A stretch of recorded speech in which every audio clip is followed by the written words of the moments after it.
Start learning the physics by clearing the concept and then you feel that you love with physics. Welcome to my YouTube channel Physics of the Universe. Class 11 physics की lecture series में आपको welcome करते हैं. Chapter number 3 which is forces and motion को study कर रहे हैं. और लेक्चर 10 में आज हम जिस टॉपिक से रिलेटेड करेंगे अपने कॉन्सेप्ट्स को क्लियर, वो है एग्जाम्पल 3.2 और हम देखेंगे एक JF थंडर एयरक्राफ्ट का टेक ऑफ. ठीक है, और उसमें जितनी उसने डिस्टेंस कवर किया होगा उसको जो है वो हम फाइंड आउट कैसे करेंगे इसको देखेंगे. सो स्टेटमेंट को पहले पढ़ लेते हैं, उसके बाद आपको जो है वो स्टेटमेंट के डेटा पर समझा देती हूँ. A joint fighter 17 JF thunder 17 aircraft take off at 70.0 meter per second after accelerating uniformly at 3.90 meter per second from rest that lasts 6.5 seconds. During the initial phase of takeoff, the afterburner engines are then turned up to fill the power for an acceleration of 7.1 meter per second square. Calculate the length of runway needed and the total time of takeoff. Basically बात यहाँ पर हो रही है कि भाई एक JF thunder 17 aircraft है जिसने अपनी जर्नी का स्टार्ट रेस्ट वाली पोजीशन से किया है और उसकी जो जर्नी थी उसमें जो है रेस्ट से उसने स्टार्ट लिया और उसने 70.0 मीटर पर सेकेंड जो कि यूनिट है हमारे पास वेलोसिटी का, तो उसने अपनी जर्नी को रेस्ट से स्टार्ट लेते हुए 70.0 मीटर पर सेकेंड की जो है वो वेलोसिटी गेन की. अब जो सबसे मज़े की बात है, ये जो 70.0 मीटर पर सेकेंड की वेलोसिटी आप देख रहे हैं ये इसने दो फेजेस में कवर की. जो पहला इसका फेज़ था उसमें इसने जो एक्सेलरेशन थी वो 3.90 मीटर पर सेकेंड स्क्वायर की एक्सेलरेशन जो है वो गेन की 6.5 सेकेंड्स में. ठीक है, ये इसका इनिशियल फेज़ था यानी फर्स्ट फेज़ था. देन उसके पावर को मज़ीद बढ़ाने के लिए एयरक्राफ्ट का जो इंजन बर्नर होता है उसको ऑन किया गया जिससे उसको ज़्यादा पावर मिली. जब उसे ज़्यादा पावर मिली तो इसका एक्सेलरेशन क्या हो गया, 3.90 से बढ़कर 7.1 मीटर पर सेकेंड स्क्वायर आ गया. अब यहाँ पर उसका टाइम नहीं गिवन. ठीक है, तो यहाँ पर उसका टाइम नहीं गिवन, जबकि फर्स्ट फेज़ में उसका हमारे पास टाइम भी गिवन था, एक्सेलरेशन भी गिवन था. सेकंड फेज़ में इसका एक्सेलरेशन गिवन है, टाइम गिवन नहीं है. सो यहाँ पर हमने कैलकुलेट क्या करना है इन दोनों फेजेस का कि मतलब यहाँ पर जो है इसने ये जो वेलोसिटी गेन की है फ़ेज़ 1 में इसने कितना डिस्टेंस कवर किया और फ़ेज़ 2 में इसने कितना डिस्टेंस कवर किया. हम कहने का मतलब ये है कि इसका टोटल टाइम हमने कैलकुलेट करना है, साथ ही साथ टोटल डिस्टेंस कैलकुलेट करना है. कैलकुलेट द लेंथ यानी कि distance of runway needed and the total time of take off. ठीक है, सो होपफुली कि ये स्टेटमेंट तो आपको क्लियर हो गई होगी. फिर भी समझ ना आए तो आप बता दिएगा कमेंट सेक्शन में, दोबारा से समझा देंगे. ठीक है, गिवन डेटा की तरफ आते हैं और गिवन डेटा को जो है वो ऐसे तरीके से मैं मोबाइल करती हूँ कि आपको भी इसको नज़र आए. दो फेजेस की मैंने जैसे बात की कि इसने जो अपनी वेलोसिटी है उसको गेन कैसे किया. इसने अपनी वेलोसिटी को गेन किया है 70.0 मीटर पर सेकेंड की वेलोसिटी इसने ऐसे गेन की कि मतलब दो फेजेस में. तो गिवन डेटा में भी एक हेडिंग बना दी कि फ़ेज़ 1 और फ़ेज़ 1 का हमारे पास दो जो थे वो इन्फॉर्मेशन गिवन थी. कौन सी, एक रेस्ट की बात हुई, तो मतलब इसने अपनी जर्नी रेस्ट से स्टार्ट की, तो इसका मतलब कि इनिशियल वेलोसिटी इसकी क्या होगी, इनिशियल वेलोसिटी. अब क्योंकि दो फेजेस हैं तो इनिशियल वेलोसिटी, क्योंकि ये फ़ेज़ 1 की बात हो रही है सो you must write the 1 with the initial velocity. ठीक है, so which is 0.0 metre per second. दूसरा इसमें जो इन्फॉर्मेशन थी वो थी एक्सेलरेशन की, कि इसकी एक्सेलरेशन क्या थी 3.90. तो यहाँ पे एक्सेलरेशन A1, क्योंकि हम फ़ेज़ 1 की बात करें तो A1 लिखेंगे. For phase 1 is 9.0 metre per second square, या आप 0 लिख भी सकते हैं, ना भी लिखें, और ऐसे बात नहीं है. इसके अलावा साथ हमें इसका टाइम गिवन था विच इज़ 6.5 सेकेंड्स. तो यहाँ पर हमने लिखे time T1 for phase 1 is equal to 6.5 seconds. और वेलोसिटी का तो मैं ऑलरेडी आपको बता चुकी हूँ. नाउ अगर हम मूव करते हैं सेकेंड फेज़ की तरफ, तो सेकेंड फेज़ में भी तो स्टूडेंट्स हमें इन्फॉर्मेशन गिवन थी. क्या इन्फॉर्मेशन गिवन थी कि भाई हमारे पास जो एक्सेलरेशन है फ़ेज़ 2 का वो 7.1 मीटर पर सेकेंड स्क्वायर है. तो लिखा acceleration A2 for phase 2 is equal to 7.1 metre per second square. एक और चीज़, आपको लग रहा होगा कि फ़ेज़ 2 में सिर्फ ये इन्फॉर्मेशन गिवन है. बिल्कुल नहीं. फ़ेज़ 2 के लिए हमें क्या बात हुई है, फाइनल उसने अपनी वेलोसिटी को गेन किया which is 70.0 metre per second. तो मतलब इस केस में जो इसकी फाइनल वेलोसिटी होगी वो 70.0 मीटर पर सेकेंड स्क्वायर होगी. बाकी नेक्स्ट पेज की तरफ चलते हैं और वहाँ पर आपको जो रिमेनिंग डेटा है का पार्ट है वो समझा देती हूँ.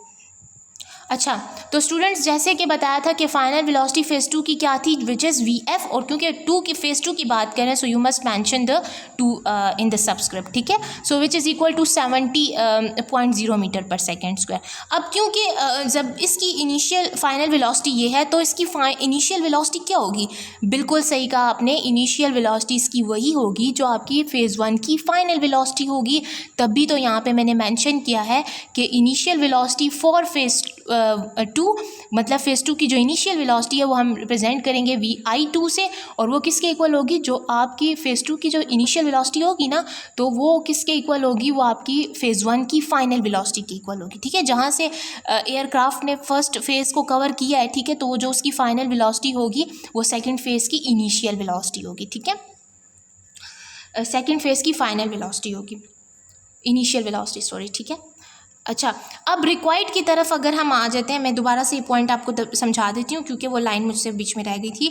जो आपके पास इनिशियल वेलोसिटी होगी फेज़ 2 की, वो आपके पास वही होगी जो आपकी फेज़ 1 की फाइनल वेलोसिटी होगी। अब आप कहेंगे कि मैडम आपने तो यहाँ पर हमारे पास तो इनिशियल वेलोसिटी फेज़ 1 की तो ज़ीरो थी, फाइनल तो हमारे पास थी नहीं। बिल्कुल आपने सही कहा, फाइनल अब हम जो है वो फेज़ 1 की भी हम फाइंड करेंगे, ठीक है। फाइनल वेलोसिटी फेज़ 1 की भी हम फाइंड करेंगे। सो इनिशियल वेलोसिटी फेज़ 2 की क्या होगी, जो फेज़ 1 की फाइनल वेलोसिटी होगी, ठीक है। जाहिर है जहाँ से उसने छोड़ा था तो वहाँ से सेकंड वाले का तो वो इनिशियल रहा ना, ये पॉइंट था। रिक्वायर्ड में हमें क्या था, जैसे उधर इनिशियल वेलोसिटी ज़ीरो थी तो फाइनल तो नहीं गिवन थी, तो ये फाइनल वेलोसिटी फेज़ 1 की फाइंड करनी है, साथ ही साथ उसका डिस्टेंस फाइंड करना है, क्योंकि टाइम हमारे पास था तो ये दो चीज़ें वहाँ पर नहीं थी। फेज़ 2 में हमारे पास एक्सेलरेशन था, टाइम नहीं था, तो टाइम फाइंड करना है, और डिस्टेंस तो हमने ऑलरेडी फाइंड करना है क्योंकि वो हमें क्वेश्चन में था कि आपने इसका टोटल टाइम और डिस्टेंस फाइंड करना है। कहने का मतलब ये है कि जब आप ये सारी टर्मिनोलॉजीज फाइंड कर लोगे तो the calculation for the terminologies in both phases will gives the total time, total distance covered by the aircraft which is represented by capital S। ठीक हो गया। तो ये सारे जो टर्मिनोलॉजीज हैं, final velocity of phase 1, distance for phase 1, time t2 for phase 2 and distance s2 for phase 2, ठीक है। सो अब हम चलते हैं, सबसे पहले फाइंड करेंगे क्या स्टूडेंट्स, यस, फेज़ 1 की फाइनल वेलोसिटी। सो फेज़ 1 की final calculation for phase 1, phase 1 के लिए जो जो टर्मिनोलॉजीज रिक्वायर्ड हैं उन सबको पहले करेंगे सॉल्व। कैसे करेंगे देखें ज़रा सा, यहाँ पर आ गया है सबसे पहले कैलकुलेशन फॉर फेज़ 1। तो फेज़ 1 में हमने हेडिंग दे दी और उसमें क्या कैलकुलेट करना है, फाइनल वेलोसिटी। तो यहाँ से heading they the final velocity. अब फाइनल वेलोसिटी आप कैसे फाइंड करोगे, बहुत आसान है, तीनों इक्वेशंस देख लो, ठीक है। तीनों इक्वेशंस में यहाँ पर बाहर वाली टर्म में ही है final velocity. So final velocity के लिए हम एक first equation of motion use करेंगे, which is equal to v f is equal to we i plus a t. क्योंकि हम फेज़ 1 की बात कर रहे हैं तो सारे जितनी भी टर्मिनोलॉजीज़ हैं इनके साथ आपका 1 लगाना ज़रूरी है, ताकि दोनों चीज़ें जो हैं, दोनों फेजेस डिफ्रेंशिएट हो सकें। इनकी वैल्यूज़ आप डेटा से पुट कर लें, कौन सी वैल्यू, वी आई की प्लस A1 की और T1 की। सो हमें पता है, ठीक है, वी एफ़ की वैल्यू, वी एफ़ यहाँ से आ गया, वी एफ़ 1 हमें फाइंड करना है, ठीक है। सो वी एफ़ जो है इनिशियल वेलोसिटी फेज़ 1 की क्या थी, क्योंकि उसने अपनी जर्नी रेस्ट से स्टार्ट की थी, तो 0 मीटर पर सेकंड प्लस, ठीक है, प्लस उसी तरह, और जो एक्सेलरेशन था हमारे पास वो क्या था, फर्स्ट फेज़ का एक्सेलरेशन, वो हमारे पास 3.90 मीटर पर सेकंड स्क्वायर था, ठीक है। ज़ीरो मैंने मेंशन नहीं किया, इट्स ओके। टी हमारे पास 6.5 सेकंड था। इसकी कैलकुलेशन करें, यहाँ से ज़ीरो एज इट इज़ आ जाएगा, यहाँ से आप इन दोनों को मल्टीप्लाई कर लें, ठीक है।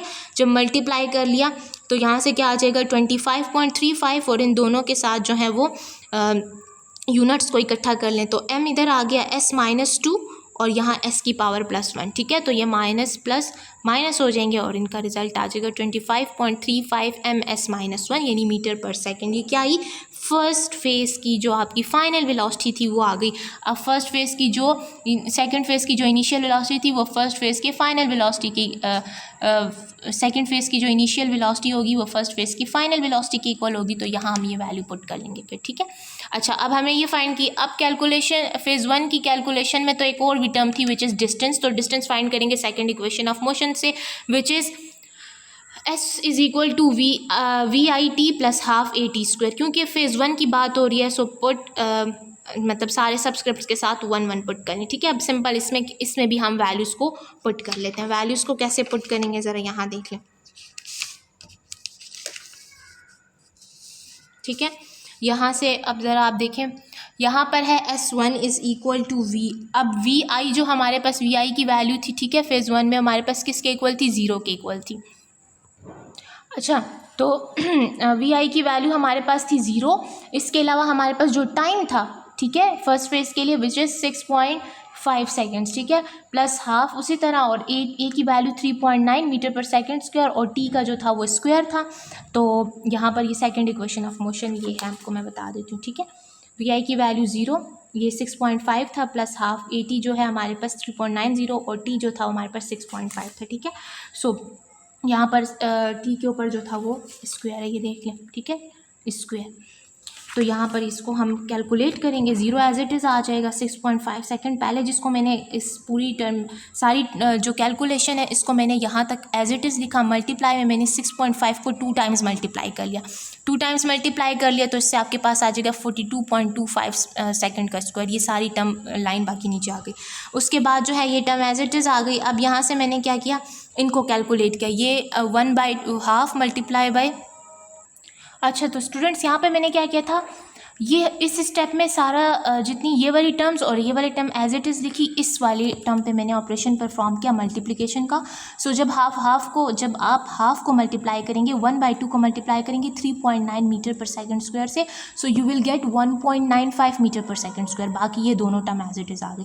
अब सिंपल क्या हो गया, आपने इन दोनों टर्म्स को क्या करना है, मल्टीप्लाई करना है, ठीक है। मल्टीप्लाई करेंगे so you will get 82.5 metre.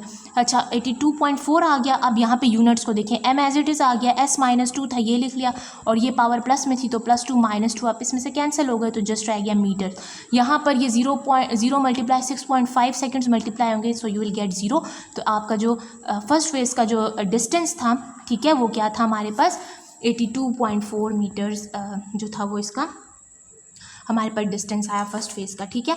सो आपने देखा कि हमने फर्स्ट फेज़ की फाइनल वेलोसिटी कैलकुलेट की और फर्स्ट फेज़ का डिस्टेंस कैलकुलेट किया। अब सेकंड फेज़ के टाइम की बात आती है, तो कैलकुलेशन फॉर फेज़ 2 लिखेंगे, और सबसे पहले बात होगी टाइम T2 की। टाइम T2 कैलकुलेट करने के लिए फर्स्ट इक्वेशन ऑफ मोशन का यूज़ करेंगे, which is VF is equal to VI plus AT। क्योंकि फेज़ 2 की बात तो हो रही है तो सबस्क्रिप्ट में 2 लगाना मस्ट है, ठीक है, ताकि डिफ्रेंशिएट कर सकें। अब क्योंकि हमें फाइंड क्या करना है, T2 फाइंड करना है, तो थोड़ी सी इक्वेशन को अरेंज करेंगे। इसके लिए मैंने लिखा है arrange above equation for time. So यहाँ से क्या आ जाएगा, सबसे पहले तो यहाँ से ज़रा आप देखें, VF अपनी जगह में है, ठीक है। VI को मैं जब इस साइड पे ले आऊँगी तो it becomes -VI2 is equal to A2 into T2, ठीक है। अब यहाँ पे हमें फाइंड क्या करना है, T2 फाइंड करना है, और A2 इसको जो है वो तंग कर रहा है, यानी कि इसके साथ एक्स्ट्रा वैल्यू है, ठीक है। अब हमने A2 को बोथ साइड पे डिवाइड कर लिया, so you will get T2 is equal to VF minus VI divided by A2। अब इनकी वैल्यू जो आपके पास गिवन है वो पुट कर दें, T2 इसी तरह आ जाएगा, ठीक है। VF फाइनल की जो वेलोसिटी थी, सेकेंड फेज़ की जो फाइनल वेलोसिटी थी, हमने क्या कहा था कि उसने पूरी जर्नी में जो अपनी वेलोसिटी गेन की, which is 70.0 metre per second, ठीक है। तो 70.0 मीटर पर सेकेंड पुट कर लिया, माइनस का sign as it is. VI क्या था भाई, VI जो था वो हमारे पास सेकंड फेज़ की बात हो रही है ना, तो VI तो VF1 के इक्वल था, मतलब जो सेकंड फेज़ की इनिशियल वेलोसिटी है वो फर्स्ट फेज़ के फाइनल वेलोसिटी के इक्वल है। तो फाइनल वेलोसिटी VF1 हमने फाइंड की थी, वो हमारे पास क्या आई थी, वो हमारे पास निकल कर आई थी 25.35, जो हमने यहाँ पर कैलकुलेट की थी। ऐसा ही है, जो हमारे पास इनिशियल वेलोसिटी होगी फेज़ 2 की, वो हमारे पास फाइनल वेलोसिटी के इक्वल होगी फेज़ 1 के। तो यहाँ पे अब 25.35 मीटर पर सेकेंड लिखें, ठीक है, और डिवाइडेड बाय A2 क्या था हमारे पास, जो हमारे पास सेकेंड फेज़ का जो एक्सेलरेशन था वो हमारे पास था 7.1 मीटर पर सेकेंड स्क्वायर, ठीक है। सो ये आपने यहाँ ये पुट किया। अब उसके बाद वैल्यूज़ को आप सिंपल पुट करें, यहाँ पे लिखा है where final velocity of phase 1, final velocity की इसकी थी, फेज़ 1 की जो फाइनल वेलोसिटी थी is equal to the initial velocity of phase 2, यानी कि फाइनल वेलोसिटी क्या थी, फेज़ 1 की फाइनल वेलोसिटी किसके इक्वल होगी, फेज़ 2 की इनिशियल वेलोसिटी की, जो बार बार मैं रिपीट कर रही हूँ, ठीक है। दोबारा से सुन लें, फेज़ 1 जो है ये आपके पास फेज़ 1, इसकी जो फाइनल वेलोसिटी है वो सेकंड वाले की, आपकी जो फाइनल वेलोसिटी फर्स्ट जर्नी की जो फाइनल वेलोसिटी है वो सेकंड जर्नी के लिए फाइनल सेकंड जर्नी के लिए वो इनिशियल वेलोसिटी होगी, ठीक है। सो vi2 is equal to vf1, तो इसलिए हमने यहाँ पर जो है वो वैल्यू पुट कर ली। अब थोड़ी सी फर्दर कैलकुलेशन की तरफ चलते हैं और दूसरे पेज की तरफ। यहाँ पर आप दोनों टर्मिनोलॉजीज को माइनस कर लें, वी एफ माइनस वी आई कर लें, ठीक है। उसके बाद फिर आपको जो वैल्यू मिल जाएगी, मैं आपको दोबारा से दिखा देती हूँ, ठीक है।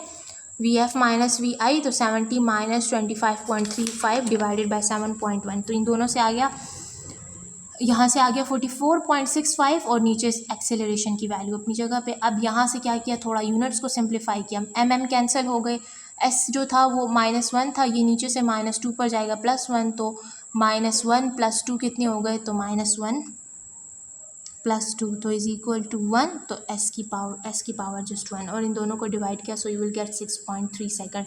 तो मतलब हमने फेज़ 2 का टाइम भी फाइंड कर लिया, T2 विच इज़ 6.3 सेकंड्स, ठीक है। अब हमने फेज़ 2 के लिए क्या फाइंड करना है, डिस्टेंस फाइंड करना है, ठीक है। तो डिस्टेंस फाइंड करने के लिए simple third equation of motion की तरफ चलेंगे और डिस्टेंस s2 की वैल्यू देखेंगे, ठीक है। So third equation of motion is 2as is equal to vf² minus vi², सारी वैल्यूज़ आपके पास है। सारी वैल्यूज़ को पुट करने से पहले आप इसको करेंगे अरेंज, क्यों, क्योंकि हमने फाइंड करना है s2 के साथ एक्स्ट्रा वैल्यू 2a, तो इस 2a जो कि s को तंग कर रहा है उसको हम कर लेंगे डिवाइड, तो इक्वेशन बन जाएगी s2 is equal to vf² minus vi² divided by 2a, ठीक है। अब यहाँ पे वैल्यू पुट करें, फाइनल वेलोसिटी क्या थी आपके पास जो उसने गेन की थी एयरक्राफ्ट ने, 70.0 metre per second square. We आई आपके पास क्या थी जो कि हमने कैलकुलेट की 25.35 मीटर पर सेकंड, और ऊपर जो है इनके ऊपर स्क्वायर्स हैं तो स्क्वायर लगाना तो बिल्कुल मत भूलिएगा। 2 और a की वैल्यू हमारे पास 7.1 थी। अब सबसे पहले स्क्वायर सॉल्व करें, इस पर स्क्वायर लगाया, 7 से क्या बनता है 49 और साथ 2 ज़ीरोज़ आ जाएंगे, ठीक है। एम का स्क्वायर s जो है वो इससे मल्टीप्लाई होगा -1 से, ये -1 से 2 मल्टीप्लाई होगा तो -2, इधर से आ जाएगा माइनस, और यहाँ से आप कैलकुलेट करें तो 42.63, m के ऊपर भी स्क्वायर और ये s के साथ जो -1 है सिंपल 2 से मल्टीप्लाई होगा तो इट बिकम्स -2, इन दोनों को मल्टीप्लाई करें 14.2 मीटर पर सेकंड स्क्वायर। यहाँ से अब हम थोड़ा फर्दर आगे चलते हैं, इन दोनों टर्म्स को करें minus, so you will gate 4257.37, ठीक है। अब यहाँ से क्योंकि दोनों को माइनस करेंगे, यूनिट सेम है तो बस यूनिट्स एक ही दफ़ा लगेंगे, m² लिख लिया, s-2 लिख लिया, ठीक है। यूनिट्स एक ही दफ़ा लिखेंगे, जब आप दो नंबर्स को माइनस कर रहे होते हैं और उनके यूनिट्स सेम होते हैं तो वो यूनिट्स एक ही दफ़ा लिखे जाते हैं, आपको पता है, ठीक है, जो हम अलजेब्रा में पढ़ते आ रहे हैं, बेसिक अलजेब्रा में, ठीक है। जब उनकी जो है वो बेसिस सेम होती हैं तो उनकी पावर्स को ऐड कर लेते हैं, तो बिल्कुल इसी तरह दोनों टर्म्स को माइनस किया और इन दोनों की को भी कर लिया, ठीक है। सो ये हमारे पास एक ही दफ़ा आएंगे, सही है, पावर्स को ऐड नहीं करेंगे, ये एक ही दफ़ा आएंगे, ये दोनों टर्म्स माइनस होंगी और यहाँ पर ये जो यूनिट है ये एक ही दफ़ा आएंगे क्योंकि दोनों टर्म माइनस हो रहे हैं, ठीक है। आप इसको ऐसे भी लिख सकते हैं, वेट मैं आपको लिख के बता देती हूँ, 4900 माइनस 642, क्योंकि दोनों के साथ सेम यूनिट्स हैं तो एक ही दफ़ा जो है वो इनके यूनिट्स आएंगे, ठीक है। 14.2 मीटर पर सेकंड स्क्वायर, ठीक है। तो आप इन दोनों को माइनस करें, विल गेट दिस, और फिर आप इन यूनिट्स के साथ ये कैंसिल हो जाएगा, इधर से 1m रह जाएगा, यहाँ से -2 जब ऊपर जब ऊपर जाएगा तो ये +2 बन जाएगा, तो ये कैंसिल हो जाएगा। अब फर्दर कैलकुलेशन की तरफ चलते हैं, ठीक है। फर्दर कैलकुलेशन में क्या आएगा, इनको जब आप डिवाइड कर लेंगे, so you will get the distance for phase 2 is s2 is equal to 299.8 metres, ठीक है। अब जो रह गई थी, मैंने ये कहा था कि जब मैंने स्टार्ट में आपको कहा था कि जब आप इन सारी टर्मिनोलॉजीज़ की कैलकुलेशन करोगे तो मतलब आप टोटल टाइम फाइंड करोगे और साथ ही साथ जो उनकी रिक्वायरमेंट है क्वेश्चन की, विच इज़ टोटल डिस्टेंस, ठीक है, जो कि आपके एयरक्राफ्ट ने कवर किया। सो टोटल डिस्टेंस कैसे कवर करेंगे, मतलब टी टोटल टाइम कैसे कवर करेंगे, टोटल टाइम कैसे फाइंड करेंगे, T is equal to T1 + T2, T1 क्या था 6.5 सेकेंड्स, वेट मैं आपको बता देती हूँ, ठीक है। T1 हमें ऑलरेडी गिवन था विच इज़ डेल्टा में 6.5 सेकेंड्स, तो T1 तो यही हो गया, ठीक है। और T2 जो आपका था वो अभी हमने फाइंड किया है, ठीक है। फेज़ 2 की फर्स्ट कैलकुलेशन थी 6.3 सेकेंड्स, तो यहाँ से 6.3 आगे इन दोनों को सम करें, so you will get the the time total time taken by the aircraft is 12.8 seconds. ठीक है, टोटल डिस्टेंस कैसे फाइंड करेंगे, सेम टोटल डिस्टेंस, जब टोटल चीज़ को आपने फाइंड करना होता है उसके लिए हमेशा आप ऐड कर रहे होते हो। S1 हमारे पास क्या था जो कि हमने फाइंड किया दोनों के लिए। ठीक है, तो S1 जो हमने फाइंड किया था विच इज़ आपके पास था 82.4 मीटर्स, और S2 जो अभी अभी आपने फाइंड किया है वो है हमारे पास S1 82.4 मीटर, और S2 आपने अभी भी फाइंड किया विच इज़ 299.8 मीटर्स। ठीक है, तो इन दोनों को आप ऐड कर लें तो इन डिस्टेंस का यूनिट क्या होता है, मीटर्स, तो सिंपल मीटर आ जाएगा। So it's all about the today's lectures को। होपफुली कि आपको चीज़ें क्लियर हो गई होंगी, क्योंकि मैं जो है वो अपनी तरफ से पूरी कोशिश कर रही होती हूँ कि बहुत ईजी वर्डिंग का यूज़ करूँ ताकि आपको जो है वो चीज़ें जो है वो समझ आ सकें। ठीक है, और फिर भी आपको समझ ना आए तो खैर आप कमेंट सेक्शन में बता सकते हैं कि किस तरीके से जो आपको पढ़ाया जाए, किस तरीके से आपको ज़्यादा समझ आती है। बाकी रही नोट्स की बात, अगर आपको चाहिए तो उसका PDF आपको मिल जाएगा, बट उसके लिए आपको तो कमेंट सेक्शन में कमेंट ज़रूर करना पड़ेगा। सो चैनल को लाइक, चैनल को जो है वो शेयर, सब्सक्राइब करें, वीडियो को लाइक करें। ठीक है, फ्रेंड्स एंड फैलोज़ के साथ शेयर करें। टिल देन किसी और वीडियो के साथ मिलती हूँ। टिल देन अल्लाह हाफिज़।